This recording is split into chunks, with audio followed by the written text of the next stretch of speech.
Então, é só para a gente lembrar, então, hoje seria a 8ª aula do nosso projeto piloto. Modéstia à parte para a direção e para toda a SBNC, está sendo, eu acredito que está sendo um sucesso, né?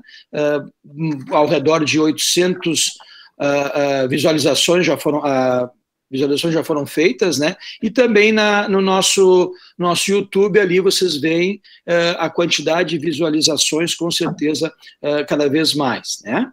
Então, hoje nós teremos o tema de hoje seria quando o eletroencefalograma engana o neurofisiologista e o neurologista, né? Na minha parte de eletromiografista, ela engana toda hora, né?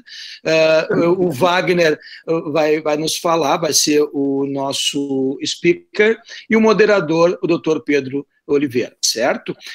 E na semana, agora dia 2, na próxima quinta-feira, a Lia Mara vai falar a respeito de esclerose lateral amiotrófica, camaleão e armadilhas. Vocês viram que as duas áreas se combinaram, né? E o Dr. Wilson Marques Júnior, que vai ser o nosso moderador, certo? Bom, Pedro, começa tudo contigo aí, cara.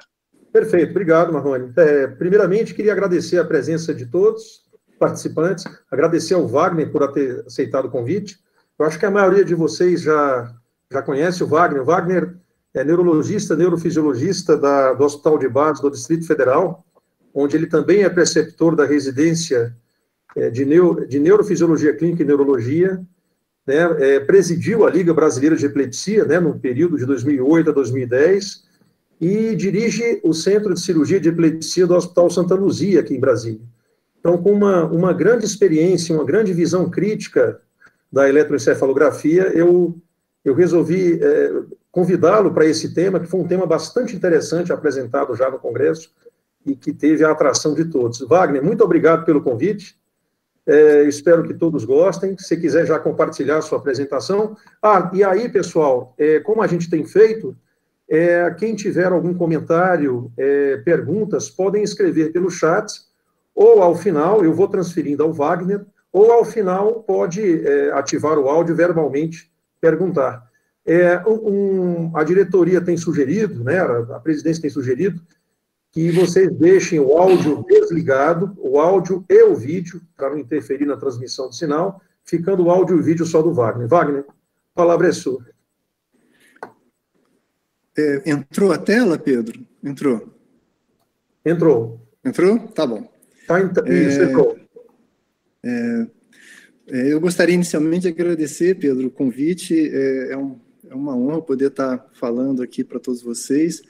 Agradecer à presidência pelo convite também e a todos vocês por estarem presentes, né, num momento tão difícil, num momento tão complicado da vida de todo mundo, né, cada um com as suas particularidades. Esse tema é um tema que, na realidade, eu gosto muito, é um tema que sempre me atraiu muito, talvez pela praticidade dele, ou talvez pela intensidade com que a gente encontra essas dificuldades no dia a dia, e o impacto que isso acaba trazendo para a população. E quando me chamaram para falar sobre quando o EEG engana um neurofisiologista, né, a primeira coisa que eu pensei foi de trocar um pouquinho esse tema e colocar quando o neurofisiologista, o neurologista, se enganam com o EEG. Né? Eu acho que isso dá uma visão um pouco mais clara do sujeito dessa ação, né? E eu acho que isso vai ficar mais claro durante a apresentação. E eu, na realidade, já falei sobre esse tema, né, com vários enfoques diferentes. Eu acho que a gente pode ver esse tema com várias visões diferentes. A gente pode ver pelo lado da análise de padrões de significado incerto, variantes da atividade fisiológica, presença de artefatos gerando alterações no padrão eletrográfico que geram confusões e enganos, né? A gente poderia ver isso pelo lado do registro contínuo. Eu acho que esse é um tema que, por si só, valeria uma aula interessante, né? Tanto no vídeo EEG para cirurgia de epilepsia, quanto, talvez até mais importante, os erros que ocorrem e as possibilidades de erros na monitorização do paciente crítico. Se vocês viram a aula do Silvado, o Silvado já comentou, inclusive, sobre as dimensões de erros que a gente pode ter na avaliação da morte encefálica também. Mas, na realidade, quando eu preparei essa última aula, duas coisas me chamaram muita atenção. A primeira foi um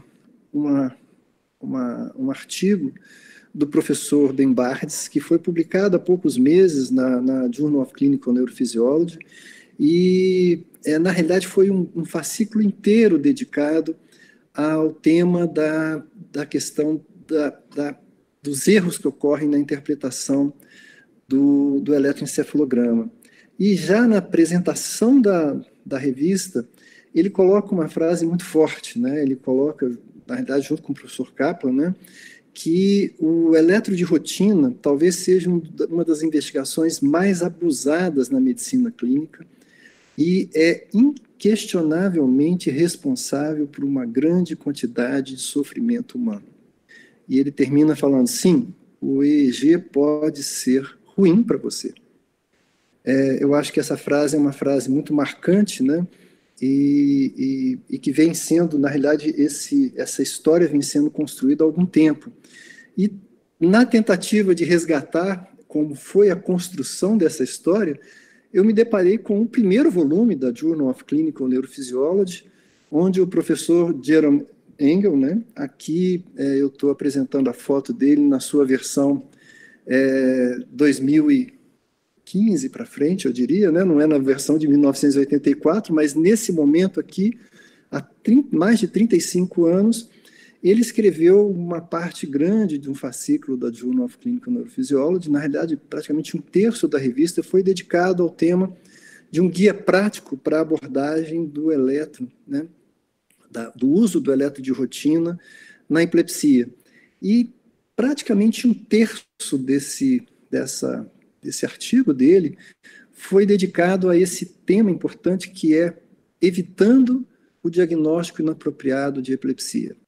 Ou seja, é uma história longa realmente, uma história que a gente tem realmente dificuldade de traçar talvez a gente tivesse que traçar desde a invenção do eletroencefalograma. E o professor Engel coloca uma outra fase muito, muito forte durante esse artigo, em que ele coloca que, apesar de uma fundação clínica, tem todo um suporte clínico muito importante, a interpretação do eletro e a aplicação dos achados eletrográficos no diagnóstico da epilepsia ainda é mais uma arte do que uma ciência.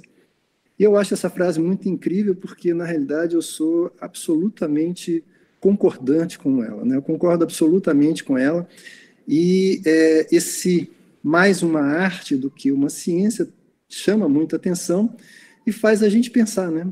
Como que nosso cérebro, na realidade, interpreta o EEG e por que ele se engana? Eu acho que essa é uma pergunta importante por trás dessa ideia de que a gente se engana frequentemente com o eletro, né?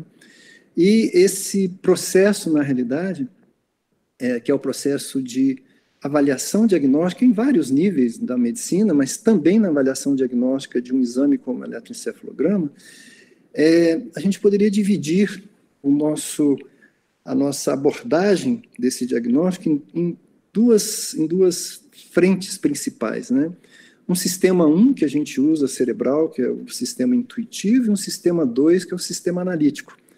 Isso é um tema também muito interessante. Eu acho que a gente entra aqui pela filosofia, pela neurociência se misturando nesses últimos anos. Tem alguns artigos muito bonitos especialmente sobre essa questão do sistema intuitivo, né? Como é que se dá isso dentro do cérebro, já que é uma coisa evidente, mas que também seria motivo para uma outra aula. Mas, de qualquer forma, esse sistema intuitivo é o que propicia a gente o que todo clínico e todo médico conhece como a Gestalt clínica, né? É uma ferramenta muito importante que todos nós temos no dia a dia e que se baseia fundamentalmente no reconhecimento de padrões, permite a tomada de decisão sem informações completas da situação que você está lidando. É um sistema intuitivo, como o próprio nome diz, ele tem um componente afetivo forte, ele é rápido e ele é indutivo e associativo. É muito importante, eu acho que é muito importante a gente ter esse conceito forte quando a gente está fazendo tanto a medicina clínica de atendimento ao doente, quanto quando a gente está fazendo, nesse caso, a interpretação de um eletroencefalo.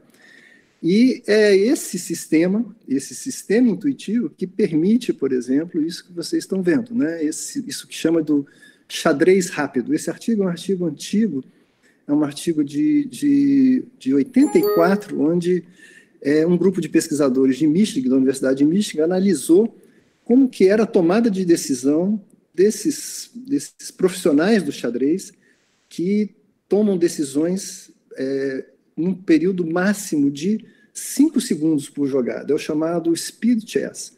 E o que eles encontraram, que foi muito interessante, 81% das decisões tomadas são absolutamente compatíveis com a jogada que seria feita, ou com a decisão que seria feita, num tempo normal de jogo, em que você tem aproximadamente 180 segundos por jogada.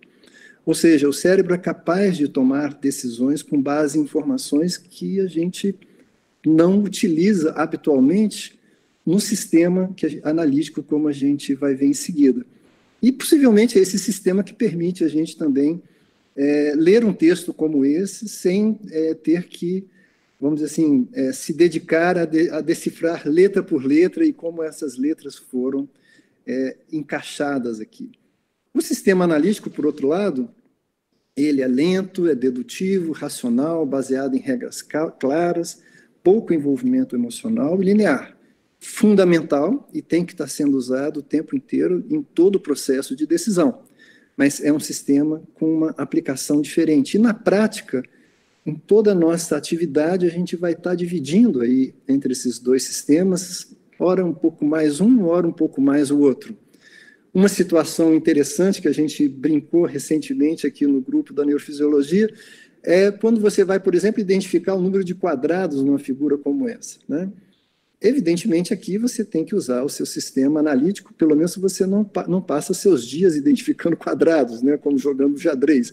Mas a maior parte das pessoas vai usar fundamentalmente o sistema analítico. Por outro lado, nessa situação, como já afirmava o professor Engel há mais de 35 anos, a gente vai usar predominantemente, muitas vezes, o sistema intuitivo. A gente tem que ter a capacidade de reconhecimento rápido de padrões, porque não uma página isolada como aqui, mas especialmente quando a gente está lidando com exames longos e de longa duração, né? E que tipo de erros, né, de que forma a gente pode ser enganado? Como qualquer ferramenta usada para diagnóstico, o eletro, ele vai ser, se você tiver... Tem várias situações, várias formas onde a gente pode, várias maneiras diferentes que a gente pode errar. E se você tem um paciente que não tem epilepsia, o exame deveria te dar um resultado negativo, mas ele, evidentemente, em alguns momentos pode te dar um resultado enganoso, que seria um resultado falso positivo. E o contrário também pode acontecer, você ter um paciente que tem epilepsia e que o exame deveria te mostrar um resultado positivo, ele te mostra um resultado falso negativo. Na realidade, mais uma vez, vamos inverter o sujeito dessa oração.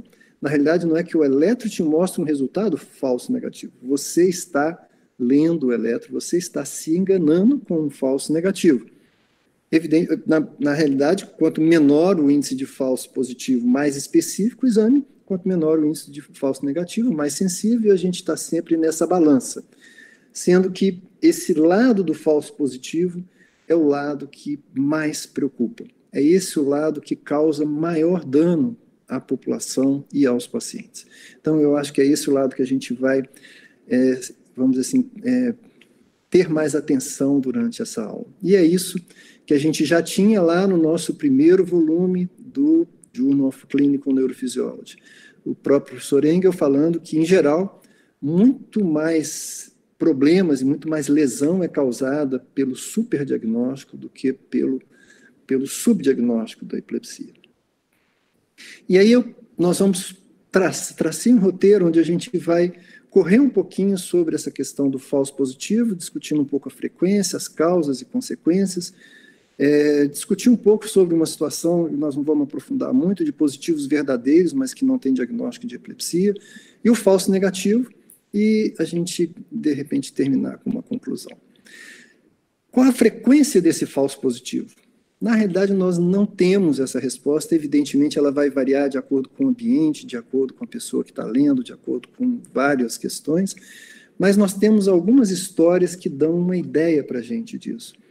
E eu acho que essa foi uma história muito marcante no Reino Unido, na Inglaterra, na virada do século, né? Isso aconteceu por volta de 1998, 99, e é a história de um médico, era um pediatra inglês, que estava tratando uma criança com um diagnóstico de epilepsia. Essa criança foi a óbito e na investigação se descobriu que essa criança, na realidade, tinha uma síndrome de QT-longo. Esse médico foi processado por essa família e em seguida, mais de 300 outras famílias também o processaram. Ele foi suspenso e aí foi feita uma devassa do seu atendimento, do seu consultório. E o que se encontrou é o que está marcado aqui. 32% dos casos, dos diagnósticos de epilepsia que ele tinha no consultório eram falsos positivos. Tá? Na mesma época, aproximadamente, houve uma experiência muito interessante na Inglaterra, que foi criado um centro de investigação de epilepsia, que foi chamado esse David Lewis Center of Epilepsy. Ele foi colocado numa região perto de Manchester, que na realidade cobria uma população de aproximadamente 40 mil pessoas, e eles pegaram todos os casos diagnosticados com epilepsia nessa região e se propuseram a fazer uma revisão desses casos.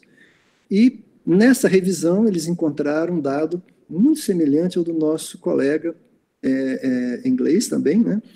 Eles encontraram 23% de erros diagnósticos e 12% onde havia dúvida diagnóstica. Lembrando que logicamente, eles tiveram acesso a ferramentas diagnósticas como vídeo EG, como EG ambulatorial, EG de alta qualidade, e esse foi o resultado que eles encontraram. E é interessante, 18% dos pacientes com possível epilepsia, ou seja, tinham o diagnóstico de epilepsia, não compareceram. E eles comentam que talvez porque eles tinham alguns ganhos secundários com o diagnóstico da epilepsia. Novamente, na mesma região, também na Inglaterra, em 99, a gente tem agora num ambiente diferente, que foi num ambiente de investigação mais invasiva de epilepsia, um novo estudo falando sobre o diagnóstico errôneo da epilepsia.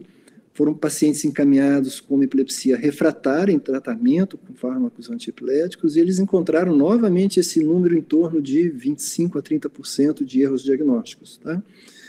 E quando eles foram buscar os diagnósticos que foram encontrados nesses casos que não tinham epilepsia, eu acho que essa tabelinha aqui está bem de acordo com o que a gente costuma encontrar numa unidade de epilepsia. Síncope e crises psicogênicas foram as primeiras, as mais frequentes, né, condições que estavam simulando epilepsia. E, muito interessante, eles foram avaliar a questão do uso de medicação nesses pacientes, e um grande contingente deles tinham vários efeitos colaterais, inclusive efeitos idiosincráticos e efeitos crônicos das medicações, né? Isso levou, na realidade, posteriormente, a um grupo de trabalho que foi montado na Inglaterra nessa época, né, isso foi publicado em 2005, em que eles fizeram uma análise sobre essa questão do falso diagnóstico e o tratamento inadequado na epilepsia, e eles chegam à conclusão de que aproximadamente 55% da população adulta com diagnóstico de epilepsia na Inglaterra nunca tinha recebido uma avaliação especializada de um especialista, eram tratados pelo médico generalista. E fazem sugestões para que isso seja mudado. Isso chega ao Ministério da Saúde, inglês, né? E eles fazem uma mudança do guideline de atendimento da epilepsia, de forma que eles sugerem que toda criança com diagnóstico recente de epilepsia deveria ser visto por um especialista. Tá? Ou crianças que têm diagnóstico antigo, mas que existe alguma dúvida diagnóstica. Bom, aparentemente entre um quarto e um terço dos pacientes diagnosticados com epilepsia, de uma forma global, a gente viu alguns exemplos aqui, possivelmente não tenham esse diagnóstico, né? O que é uma coisa eu sempre achei uma coisa absolutamente assustadora, porque nós não estamos falando de um diagnóstico de uma gripezinha qualquer. É um diagnóstico importante, né? E a pergunta seguinte que vem dentro do nosso tema é qual a contribuição do EG para esse grupo de falso positivo? Cada um de vocês provavelmente tem uma experiência em relação a isso. A minha é de que a contribuição dele é enorme. Mas a gente tem poucos dados sobre isso, na realidade. Não é uma situação fácil de ser investigada, né? E um dado que eu encontrei que talvez dê uma dica para a gente dessa contribuição foi esse estudo foi feito na Noruega, um estudo populacional, um grande estudo populacional, que avaliou quase 115 mil crianças nascidas entre 99 e 2009. O que eles fizeram foi, pegaram dessas crianças as que tiveram diagnóstico registrado de epilepsia e as que eles suspeitaram de epilepsia a partir de um questionário que foi encaminhado para essas crianças. Do total, eles separaram quase 900 crianças em que eles chegaram à conclusão que tinham realmente o diagnóstico de epilepsia, e essas crianças foram entrevistadas por telefone, foi revisado toda a parte médica dessas crianças e elas foram submetidas a eletro e ressonância, etc. Isso foi refinado, revisado, e eles chegaram, depois dessa avaliação, ao consenso de que aproximadamente 587, isso dá mais ou menos 60%, 60 e poucos por cento das crianças tinham efetivamente epilepsia e 309 crianças não tinham epilepsia. Isso, novamente, com um número em torno de 1/3 dos pacientes, né? E aqui eles fizeram uma coisa interessante, que eles avaliaram qual foi a fonte desse diagnóstico errôneo. E aqui a gente tem essa indicação de que, pela análise deles, aproximadamente 1/3 dessas crianças que não tinham epilepsia, a fonte vamos dizer assim, a causa do erro diagnóstico foi o eletroencefalograma. E dentre os vários, vamos dizer assim, os vários momentos e as várias alterações encontradas no eletro que podem gerar um falso positivo, a pergunta que vem em seguida é: qual é a principal causa, né, desse falso positivo? O que na realidade, que está acontecendo no eletro que está levando a isso? Eu listei 4 possíveis causas para isso. Sugeriria que vocês pensassem qual que vocês acham que é a principal causa dos falsos positivos, o que vocês têm visto na prática, né? Começando com essas variantes de significado incerto e as variantes comuns do eletro, presença de artefatos, atividade fisiológica confundida com anormal e outras causas. E eu coloquei aqui, né, só para a gente fazer uma revisão rápida, esse não é o foco da aula, né, mas algumas variantes benignas do eletro de significado incerto, são as variantes clássicas com a sua localização e frequência. Aqui as variantes comuns do eletro normal, né, como variante do alfa, rápido e lento, ritmo de fenda, a hipersincronia hipnagógica e etc. Esses são habitualmente o que a gente imagina que seria a causa principal, né? Novamente, eu não vou me aprofundar no tema, mas vou passar aqui um pupurri de imagens mostrando algumas dessas alterações e o aspecto que isso tem no eletroencefalograma.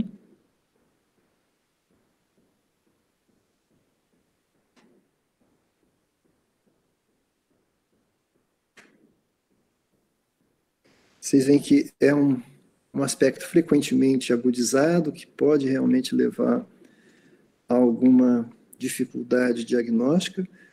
Aqui um agradecimento especial ao Dr. Pedro Alessandro ele é a pessoa mais sistemática na separação desses padrões no nosso serviço. Então, obrigado, Pedro, pela paciência de estar sempre separando esses padrões, né?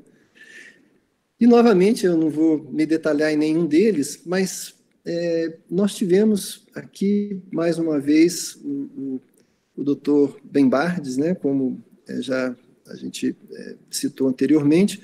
Ele publica um artigo tentando avaliar um pouquinho essa questão de qual padrão eletrográfico, na realidade, qual achado eletrográfico está levando a tanta dificuldade, a tanto erro diagnóstico. E nesse estudo ele pegou 37 pacientes que foram avaliados por vídeo EEG, investigando epilepsia, e ele encontra desses 37 que não tinham diagnóstico de epilepsia. 10 tinham crises não epiléticas psicogênicas, 7 tinham síncope, 5 tinham doenças variadas, e 12 ele colocou como não compreensível, porque eles tinham diagnóstico de epilepsia. E aí ele fez uma coisa simples e muito interessante, ele fez uma revisão dos eletros prévios desses pacientes, que é uma coisa que a gente faz sistematicamente dentro da unidade de monitorização, às vezes com as mesmas surpresas que ele teve nesse estudo. Para surpresa dele, 30 dos EEGs tinham flutuações da atividade de base temporal ou frontal, que foram falsamente diagnosticados como epileptiformes por terem uma reversão de fase. Tá? E 2 deles tinham uma atividade lenta frontal inespecífica que ficou sem interpretação como uma atividade epileptiforme. Né? E isso é interessante, porque a maior parte, na realidade, dos casos, tinham, na realidade, não tinham variantes que são variantes raras de significado incerto, ou, como a gente viu, algumas outras opções aí. Tinham, na realidade, uma flutuação da atividade base que era falsamente interpretada como epileptiforme. E muito por causa desse mito da reversão de fase, 4 tinham critérios para o Wicked. Né? E aqui vocês veem, não está uma imagem boa, mas está no artigo dele, algumas dessas imagens que ele coletou desses pacientes que ele analisou. E levou novamente, aqui é um artigo do professor Ben Bades, levou que ele caminhasse nessa cruzada contra a história, né, contra a falácia da reversão de fase, que ele chama de, vamos assim, acabar com essa falácia da reversão de fase. Né? E nesse artigo que ele publica, ele faz uma coisa interessante, ele separa vários relatos de eletros que ele recebeu com essa falácia da colocação de que existe uma reversão de fase em determinado eletrodo, como se isso fosse patognomônico de uma atividade epileptiforme no traçado. Né? E ele mostra vários desses casos, né, e critica de forma dura essa questão. Eu acho que é uma crítica importante da gente estar revisitando, especialmente quando a gente está dentro do trabalho didático, né, com os residentes e com os alunos. Uma outra situação em que o eletro nos engana é numa situação em que a gente tem um eletro alterado. Efetivamente, ele está alterado, mas não é epilepsia. E eu vou apresentar um caso único para vocês, isso não é uma coisa tão frequente, mas é claramente reconhecida como presente, e nesse caso foi mais contundente, porque era um paciente de 19 anos, estudante, e ele teve a primeira crise pouco tempo antes dele estar comigo no consultório. Ele estava na universidade e ele tinha acabado de entrar para a universidade, começou a perceber que ele tinha uns repuxos no membro superior direito, que estava levando que ele interrompeu o lanche, porque ele não estava conseguindo segurar o copo. Isso tinha uma sequência de eventos, durava 1 a 2 minutos e tinha uma melhora espontânea. E depois desse primeiro evento, ele começou a ter esses repuxos diariamente, né, que ele chamava dessa forma. Ele foi visto em um outro serviço, foi diagnosticado como epilepsia e medicado com carbamazepina 800 miligramas. A titulação foi um pouco rápida, ele estava tendo tonturas. E ele, curiosamente, ele é um paciente que tinha um antecedente muito interessante, porque a irmã tem o diagnóstico de uma epilepsia autolimitada da infância na forma occipital, na realidade, no Panetopoulos. É bem complexa a evolução dela. É uma menina, inclusive, que eu acompanho, já acompanho há muitos anos. Né? E ele tinha um eletro claramente alterado, indiscutivelmente alterado. Ele tinha um eletro com atividade epileptiforme generalizada, claramente definida. Só que eu vou passar aqui para vocês um período só curto do eletro, que eu não gostaria que aparecesse o rosto. Ele tinha esses eventos no consultório.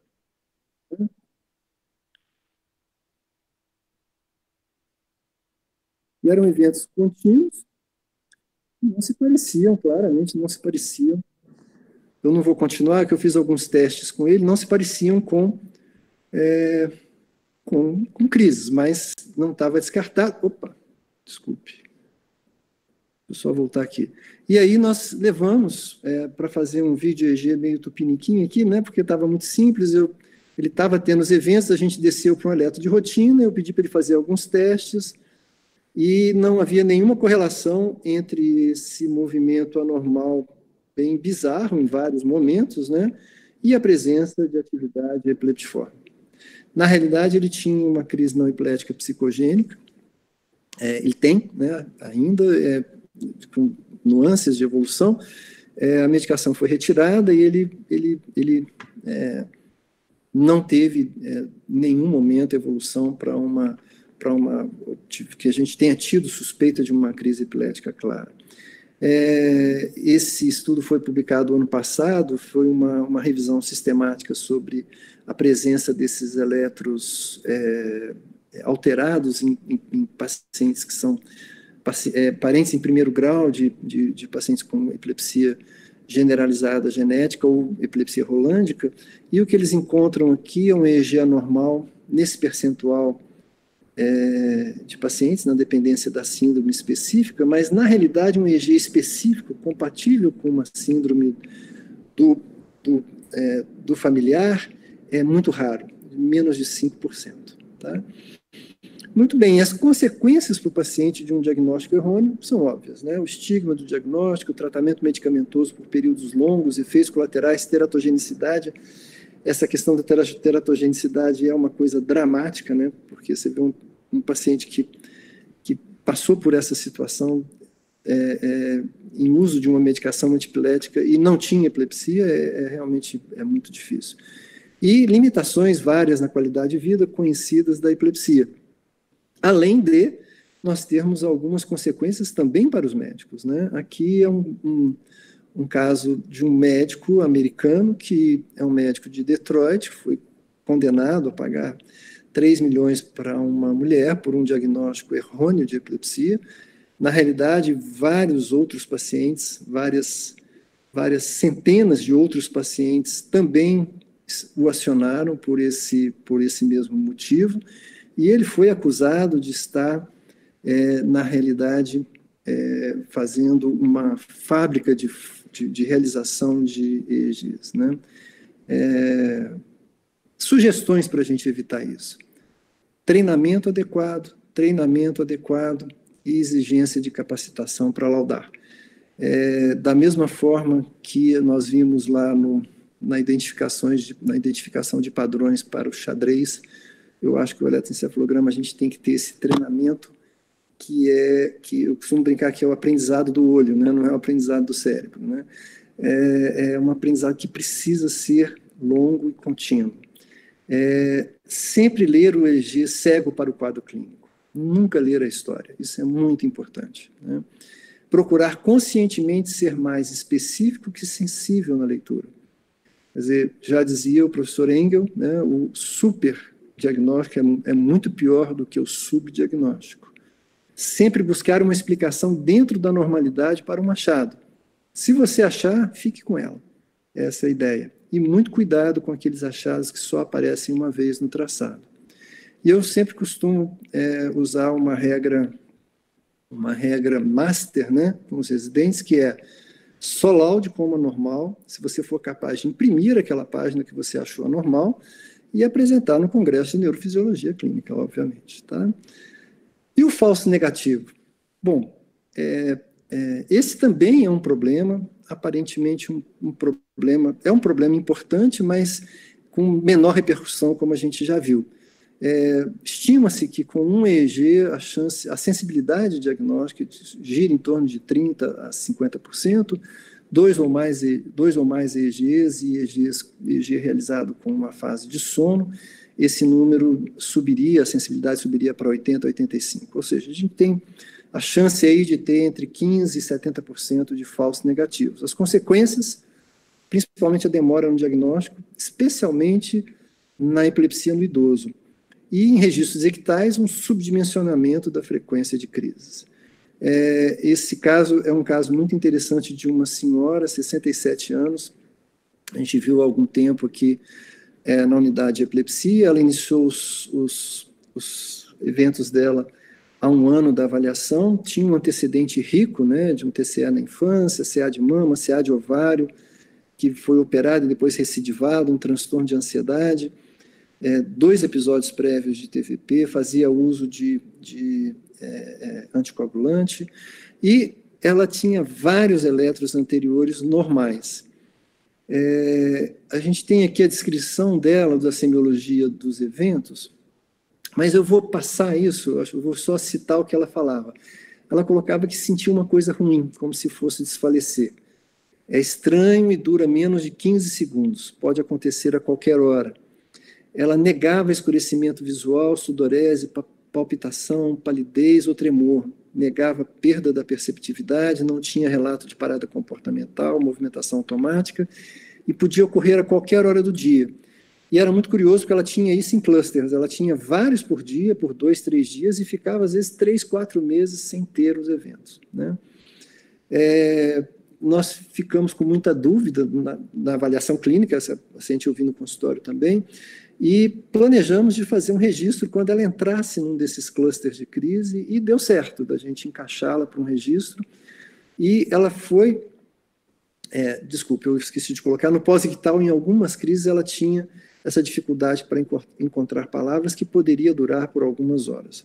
Ela fez o vídeo EG, no interictal a gente já viu uma atividade temporal esquerda, que vocês veem aqui na montagem bipolar, e aqui na montagem referencial, né? Uma atividade ampla na região temporal, às vezes, na realidade, mais do que temporal, né? Pega também o parietal aqui de forma bem importante, pegando a região temporal anterior, média e posterior, talvez com o máximo até mais posterior. E ela tinha esse evento, eu não sei se vai ser possível vocês... Opa! Desculpe, eu já testei isso várias vezes, agora ele não funcionou. De qualquer forma, era um evento muito inespecífico, ela acorda, responde aos comandos, na realidade, e ela fica um pouco confusa nas suas respostas, mas é um evento bastante inespecífico, difícil da gente interpretar. E quando a gente vê o evento ictal dela, o eletroictal, aqui vocês veem um artefato de contração muscular, seguido de uma atividade que vai se construindo aqui, inicialmente com uma atividade alfa-teta, que vai se construindo aqui na região dominantemente temporal, temporoparietal esquerda, e aqui claramente evolução para uma crise de lobo temporal, né, com uma interrupção da crise após 20 segundos, 15, 20 segundos do evento. Uma crise muito rápida, né? Confirmando o diagnóstico de epilepsia, num caso que talvez seja muito mais frequente do que a gente imagina. O Lécio tem uma aula muito bonita sobre esse tema, né, dessa questão do subdiagnóstico da epilepsia nessa faixa. E em 2017, esse artigo eu acho que é bem interessante, expressa muito essa dificuldade, é um artigo de implante de eletrodo semi-invasivo de forame oval em pacientes que tinham doença de Alzheimer, mas que não se conseguia definir claramente a presença de crises epiléticas, apesar de clinicamente elas serem muito sugeridas, né? Então, esses pacientes foram investigados com uma avaliação semi-invasiva, e vocês veem que aqui em cima nós temos o eletro não invasivo, e aqui embaixo o eletro de forame oval. Essa é uma imagem muito comum da gente ver nesse tipo de avaliação. Se vocês observarem, ela tinha atividade epileptiforme frequente, que não é absolutamente vista no eletro não invasivo, e ela entra em crise, né, na região temporal esquerda, ela desenvolve uma crise clara, 2 pacientes, na realidade, desenvolvem crises claras e que não foram vistas na superfície como não tinham sido vistas em investigações anteriores. Esse é um grupo misto do grupo da Harvard, né, do Hospital Geral de Massachusetts, junto com o grupo do Texas, eles que escreveram esse estudo. E eu gostaria de terminar deixando 2 sugestões para vocês. Uma, a sugestão de um fascículo da Neurology dedicado ao tema como não ler um eletroencefalograma. Eu acho muito interessante, tem vários bons artigos aqui desse grupo que, na realidade, a gente mais ou menos já passou passamos algumas coisas na aula. E uma outra sugestão que eu deixaria é de visitar esse grupo, né, que chama a prevenção do superdiagnóstico, né? É um grupo muito interessante, criado em 2012, se não me engano. É um grupo que foi criado para promover conferências. Vocês veem que tem uma participação aí fundamentalmente europeia, e eles têm feito conferências anuais e facilitado a ocorrência de conferências em outros locais do mundo também. Esse ano, essa conferência foi cancelada, obviamente, pelo motivo que todas as outras têm sido, né? E o que é muito interessante é que é um grupo que se dedica a isso, né? A gerar e disseminar dados e a discussão sobre o problema do superdiagnóstico na medicina e suas potenciais soluções. Obrigado. Obrigado, Pedro. Obrigado, Wagner. Excelente. Tema... Passei aí 5 minutinhos. Sem problema. Eu acho que é extremamente importante para a medicina como um todo, né, para o diagnóstico e na arte do eletroencefalograma. Os colegas já têm umas perguntas, Wagner, no chat, eu vou ler para você, algumas observações, perguntas. Os colegas que quiserem fazê-las, pode ativar o áudio. Wagner, a Silvia West, vendo a apresentação daquele estudo do Reino Unido, né, ela perguntou o seguinte: se dentro dessa percentagem de eletro erroneamente diagnosticados como epilepsia, se houve o levantamento de quem dava o diagnóstico, se era algo automatizado, se era apenas técnico. A observação dela é que na Inglaterra há muita socialização da medicina e há profissionais não médicos atuando na área médica de forma legalizada. Então, se houve a informação retrospectiva de quem dava esse diagnóstico? Olha, Pedro, esses estudos foram todos feitos há muitos anos, né? Há mais de 20 anos, e eu acho que os diagnósticos eram feitos, o laudo do eletroencefalograma era feito por médico. Eu acho que não existe habilitação na Inglaterra para que um profissional não médico dê o laudo do exame. E, assim, eu não tenho essa resposta, mas a minha impressão é que a gente não tinha disponibilidade, como a gente praticamente não tem ainda, né? Exatamente por ser talvez mais uma arte do que uma ciência, a gente não tem ainda bons softwares que são capazes de fazer esse trabalho humano que a gente faz, de avaliação do eletroencefalograma. Então, eu não sei te responder com certeza, Silvio, mas eu acho que, com pouca dúvida, eram laudos feitos pelos médicos locais.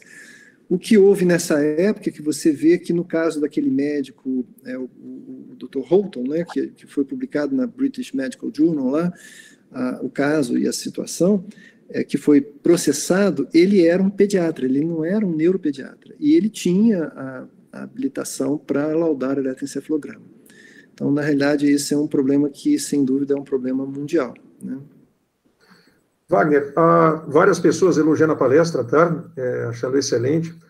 O Marrone também a elogia, e ele observa o seguinte, né, que a primeira parte, que foi a sua análise um pouco até filosófica em relação à medicina diagnóstica, né, que indo na área dele, da monitorização intraoperatória, eles fizeram uma boa revisão para propor um não uso de telemedicina nesses casos, porque você tem um pensamento intuitivo e racional com pouca comunicação, né, entre a equipe cirúrgica, anestésica e neurofisiológica, especialmente quando usando técnicos, especialmente aqui no Brasil.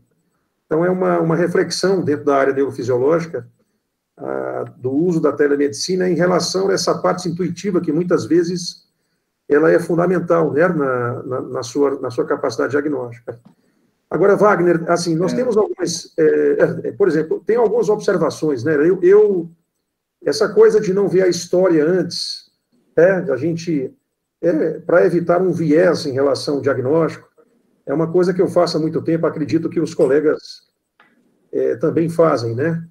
É uma coisa que auxilia bastante, evita qualquer viés na hora da interpretação.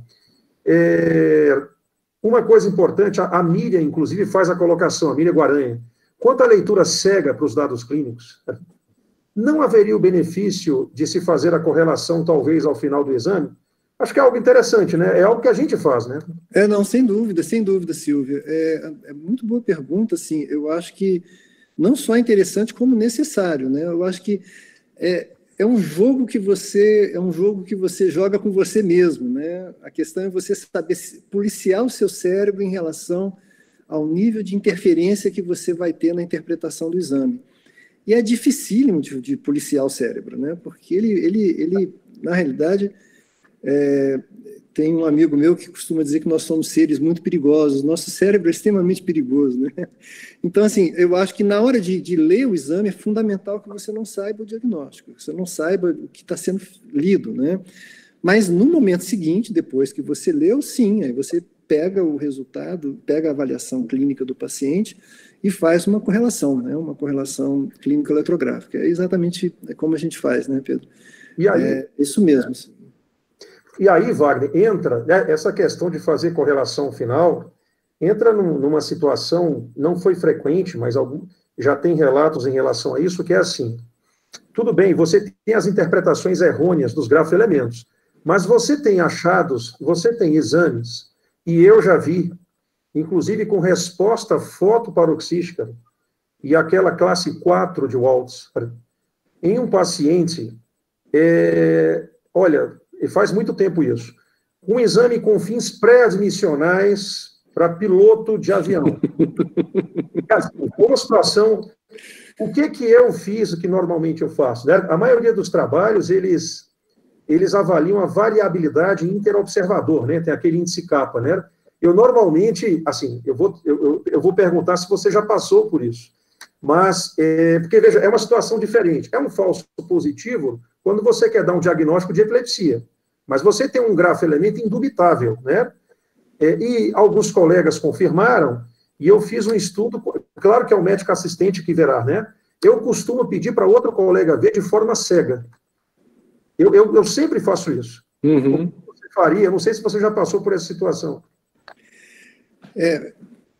Sem dúvida, eu acho que, eu diria, Pedro, que é comum a gente se deparar com situações em que você fica realmente na dúvida, né? E vamos dizer assim, a minha ideia, sempre que existe a dúvida, é aquilo que eu coloquei, né? É você procurar ser mais específico do que sensível na sua leitura. Essa situação que você colocou é uma situação crítica, porque é uma avaliação para uma pessoa ser piloto, né, de avião. Então, é muito crítico isso, né? É uma decisão muito, muito complexa. E eu acho que são situações diferentes em cada momento e difíceis de serem conduzidas, sem dúvida. Às vezes, quando você tem dúvida, eu acho que é sempre interessante você ter uma outra opinião, mas sempre lembrando que o ideal eu estou tentando lembrar aqui, eu acho que é o Ronald Lesser, que trabalhou com o Luders durante muito tempo, que falava sempre que se você...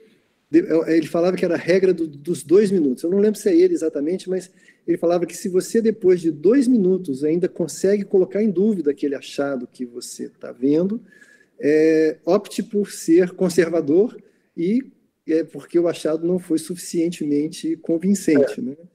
Então, é muito difícil, é realmente muito difícil. Eu faço um estudo alto, eu não sei se eu chamo isso, um controle próprio, assim, eu passo rápido as páginas, e se eu não vir novamente, eu desprezo.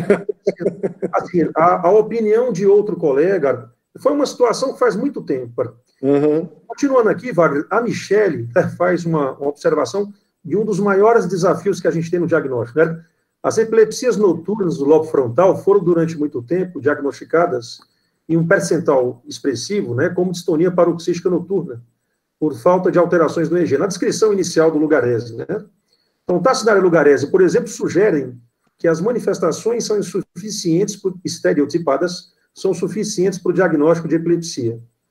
Ela pede para você fazer algum comentário a respeito desse paradigma, que é um dos maiores desafios dos falsos negativos, né? Eu acho, Michele, que essa colocação sua é muito importante, porque essa é uma situação que cai dentro de uma das abordagens que a gente poderia dar para essa aula, que é a questão do falso negativo num contexto, por exemplo, de análise de vídeo EEG, inclusive. A epilepsia do lobo frontal, ela pode ser um desafio enorme, né? Porque você tem muitas regiões não visíveis ao EEG de rotina, né? Um EEG de superfície, e sem dúvida nenhuma, muitas vezes a gente precisa usar o bom senso clínico da interpretação do evento clínico. Além de você ter muitas áreas geradoras de crise que às vezes sustentam a crise somente naquelas áreas mais profundas, você tem a questão de ser uma região muito envolvida com movimento. Então, no eletroencefalograma de superfície, você vê uma quantidade de artefatos muito grande, né? Que obscurece a sua capacidade de visualização do traçado eletrográfico mesmo, né? Então, é um grande desafio. A epilepsia do lobo frontal é um grande desafio. Esse diagnóstico diferencial, o Pedro adora, né? Uma área que ele se dedica muito, que é esse diagnóstico diferencial dos distúrbios de sono e os eventos paroxísticos do sono e a epilepsia do lobo frontal. É muitas vezes desafiador, sim. Para ser sincero, a maioria dos casos que me ajudou foram os vídeos. Exato, Pedro. De caseiro, pelos familiares. Wagner, a Vera elogia a aula, excelente aula. Ela refere-se em pacientes sem história de epilepsia que têm achados de significado incerto com características mais epileptiformes. Você descreve no laudo ou acha melhor não citar? Pergunta da Vera Terra. Vera, eu, em geral, eu prefiro colocar como um achado de significado incerto. Mas tem alguns dados muito interessantes, né? Eu revisando para essa aula, aliás, foi agora eu vi isso, um estudo, por exemplo, alguns padrões, por exemplo, BETS, por exemplo, né? É um padrão muito interessante. E tem um estudo, se não me engano, dos japoneses, eu teria que dar uma revisada, mas eu vi recentemente, em que eles pegaram pacientes fazendo monitorização invasiva e com registro de superfície simultânea. A gente vê isso demais, né? O paciente que tem a onda aguda clara, em alguns momentos ele tem uma onda aguda pequena, com característica, por exemplo, de um small sharp spike, né? E mostrando como que a correlação da presença desse elemento era perfeita com a ocorrência de uma ponta no hipocampo, né? Então, é sempre uma dúvida, mas eu acho que o limite da nossa capacidade diagnóstica é esse. A gente não é capaz de ver o que está acontecendo em profundidade, a gente é capaz de ver o que está sendo mostrado ali. E se eu tenho uma explicação que é alternativa a uma explicação de anormalidade, eu prefiro colocar dessa forma. Mas é sempre uma dificuldade, não é simples, né? Porque entrando na pergunta da doutora Vera Wagner, assim, uma das coisas, há muito tempo foi proposto, eu não sei se a SBNC tinha proposto, que tira um pouco do viés porque, por exemplo, uma situação como essa, por exemplo, a obrigatoriedade, assim como nos exames radiológicos, de você liberar o laudo, por exemplo, não sei, com um pendrive, claro que nem todos os colegas são neurofisiologistas. Não sei se isso já foi proposto há muito tempo, né? Porque a gente geralmente edita as páginas significativas, né? O que você acha disso? Pedro, assim, eu acho, olha só, eu às vezes tenho uma posição um pouco radical em relação a essa questão do eletro, porque eu acho assustador esse número, como eu coloquei aqui na aula, né? Quer dizer, você pensar que 30% mais dos pacientes com epilepsia não têm epilepsia e que o eletro é um dos responsáveis por isso, é um exame que realmente faz muito mal para a população, como disse o Ben Bades lá naquele artigo, né? Então, assim, eu acho que o mínimo que a gente deveria ter é a disponibilização do exame completo para o paciente. Deveria haver uma regra para que isso fosse feito dessa forma. Certo. Eu, como vivi a época do exame de papel, né, com a minha professora de eletro, que foi a professora Regina, em Ribeirão Preto, e vivi a época da transição para o sistema digital, a minha impressão é que o sistema digital permitiu uma coisa muito ruim, que é o médico se esconder atrás da não transmissão da informação. Ou seja, você imprime 3 páginas que você considera normais, e, na realidade, o restante não está sendo mostrado, né? Tá. Então, eu acho que a sua pergunta é muito boa, Pedro, e eu sou francamente favorável que deveria haver uma forma de que o exame fosse 100% disponibilizado para os pacientes. Se isso implica mais custo, que a gente arque com esse custo, inclua ele no custo do exame. Né? Sim. É necessário isso.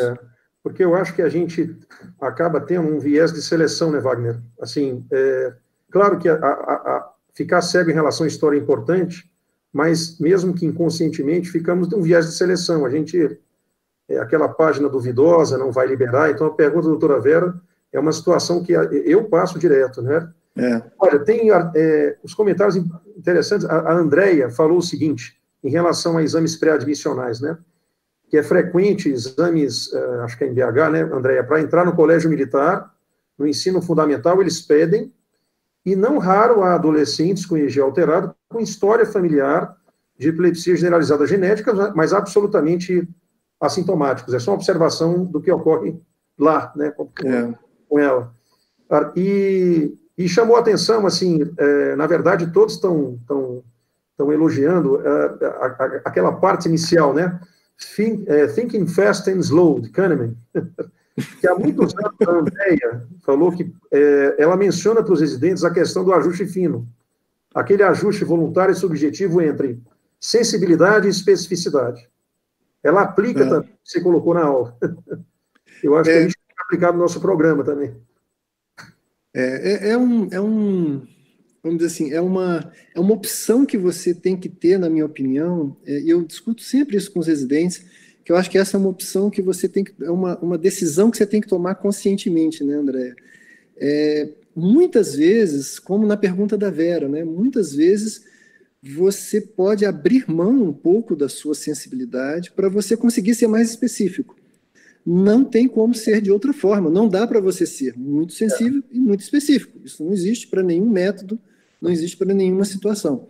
Então, se você tiver que optar, tendo em vista todo esse contexto que a gente discutiu aqui, do mal que você pode estar fazendo para um paciente, para uma família, com um resultado falso positivo, e tendo em vista que isso é habitualmente muito mais danoso do que o falso negativo, é muito melhor você ser mais específico, na minha opinião.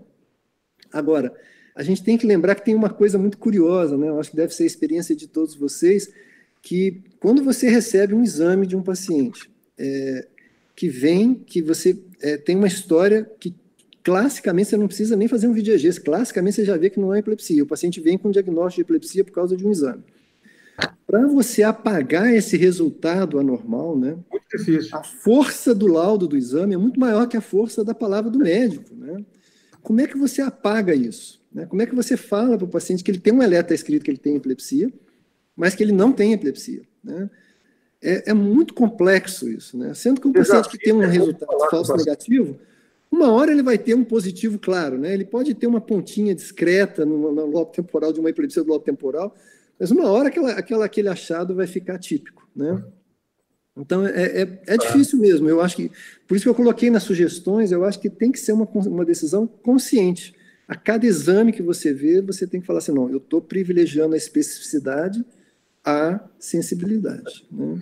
Em detrimento da sensibilidade, não é isso? Exatamente, em detrimento da sensibilidade. Eu gostei também das sugestões práticas que você deu, essas do tipo, se 2 minutos depois você ainda não está fortemente convencido, então a do Pedro também, passa rápido, se não encontrar de novo, é porque não é também. Exatamente. Eu acho que é uma coisa que intuitivamente eu já faço há algum tempo, né? Porque a gente predomina a análise qualitativa, né? A coisa do padrão. Se o olho não está vendo de novo. Agora, Wagner, tem uma pergunta prática de ordem de praticidade da nossa colega Suzete, aqui de Brasília. Assim, além dos 20 minutos clássicos do EEG de laboratório, que é o tempo mínimo recomendado, quanto que se ganha em percentual no registro de 40 minutos, ou 60, ou em sono? Ou se esse pouco aumento de tempo seria irrelevante, que é uma medida que a gente geralmente faz quando a gente tem uma forte suspeita clínica com um EEG supostamente falso negativo, é uma medida que a gente faz. Aí, essa questão do custo, né? Suzete, assim, a gente não tem tantas respostas para essa, tantos estudos respondendo essa sua pergunta, mas tem alguns. Eu acho que é aquele dado que eu mostrei ali, que a sensibilidade do eletro, de um eletro simples de 20 minutos, para o diagnóstico de epilepsia, ou seja, a chance de você encontrar o achado epileptiforme gira em torno de 30% a 50%. Quando você faz exames repetidos, especialmente se você faz exame com um traçado de sonolência e sono, você aumentaria isso para um nível de 80% a 85% de sensibilidade. Então, é um aumento muito expressivo, né? Você quase dobra a sensibilidade do seu exame. Agora, a minha impressão é que, mais do que o exame um pouco mais longo, é importante você ter esse momento da sonolência, né? É outra brincadeira que eu costumo falar, né? Que esse é o momento que os gatos são pardos, né? Então, é aquele momento que as coisas aparecem, essa transição da sonolência, é o momento em que você costuma ter aparecimento de muitas coisas. Então, eu acho que vale a pena insistir num exame mais longo, muitas vezes para favorecer esse registro também da sonolência. Tá? E por último aqui, Wagner, a gente está no término, né, da atividade, a colocação do Marrone, né? Você vê que tem muitas lições aqui são aplicadas às outras áreas. A aula foi importante por isso também, né? Ele lembra sempre do Wilson Marx, na eletroneuromiografia, que lembra que os achados deveriam ter consistência interna e externa. O que estamos vendo no exame e o que o paciente tem, que se queixa. Então, filosoficamente, isso também pode ser colocado no EEG e nas outras áreas da neurofisiologia clínica? Eu acho que sempre, né, Pedro? Eu acho que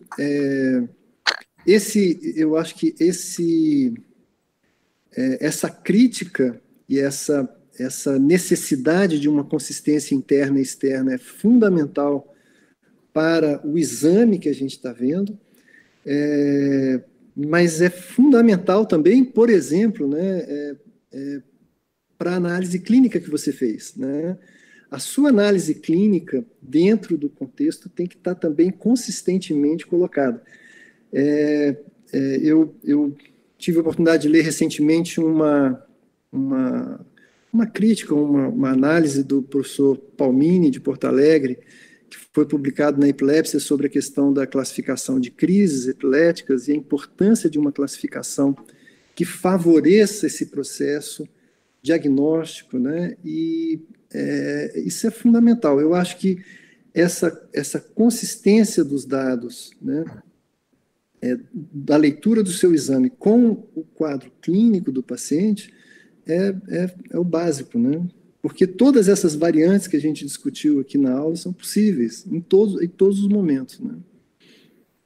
E a ideia é a gente diminuir o nível de dano ao paciente, pelo menos, né, que a gente é capaz de causar com nossos falsos diagnósticos, né? Que vão sempre ocorrer, faz parte do processo, mas a reflexão é como a gente é capaz, como a gente poderia ser capaz de diminuir esse processo, esse falso diagnóstico. É a aplicação na neurofisiologia do princípio do prima non nocere. Exatamente. Não é? Não é isso. Primeiramente, de dados. Não vamos lesar, exatamente. Bom, Wagner, olha, inúmeros elogios à sua aula, Wagner, recebendo por vários canais de mídia aqui, tá? Fez sucesso, assim como tinha feito no Congresso, é de aplicabilidade prática importante. Muito obrigado Obrigado a vocês. Aula, por aceitar. Marrone, estamos acabando. Obrigado a todos pela presença. Eu só queria só lembrar, Pedro, antes só lembrar que esta aula vai estar amanhã, de manhã, início da tarde, já vai estar no YouTube, tá certo? YouTube SBNC. Pedro, agradeço muito a tua excelente moderação. Wagner, por favor, é excelente, foi muito bom.